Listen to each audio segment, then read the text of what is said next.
Thank you, Mr. Chairman. Today we are marking up 3 bills from the Fisheries Subcommittee, all of which were subject to their first legislative hearing just last week.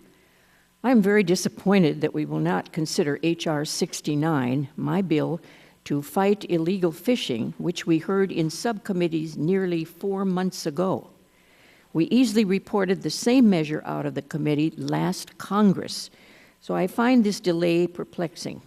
Every day we wait to act, foreign fishing fleets are herding fishermen from Guam to Alaska to the Gulf of Mexico by depleting fish stocks and flooding U.S. markets with stolen seafood. Moreover, we have missed a chance to demonstrate American leadership and exceptionalism by moving forward on this legislation. Senior leaders from the United States and Pacific Island nations are meeting at the Pacific Islands Forum this week, and the issue of illegal fishing is front and center on the agenda. How good would it have been to demonstrate our leadership on this troubling issue that has significant national security implications? And I hope that we can move forward, Mr. Chairman, on this bill in the near future. On H.R. 5069, we would have liked to hear more about the importance of land acquisition through purchase as a tool for conserving waterfowl habitat. On H.R. 3109, we need to hear from the Fish and Wildlife Service whether or not this bill is consistent with our treaty obligations. We are willing to allow these bills to move forward today, but will lodge views expressing our reservations and will hope to resolve outstanding issues before these particular bills advance to the floor. And with respect to H.R. 5026, however, we have not been convinced that the bill is in the best interest of the environment of the U.S. taxpayers.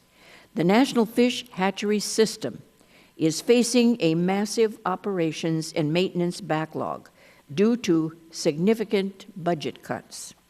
The Fish and Wildlife Service rang the alarm on this last fall by issuing a report showing the type of restructuring that would be necessary to meet operational objectives in the absence of significant funding increases.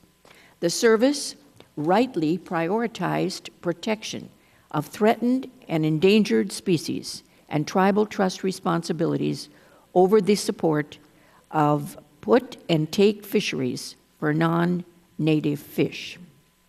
Instead of the service being commended for planning for the future and using the dwindling funds conservatively, or by offering additional resources to continue subsidizing local economies through rearing and stocking rainbow trout and other game fish, the service was instead reprimanded for putting national responsibilities above local interests in marking up this bill.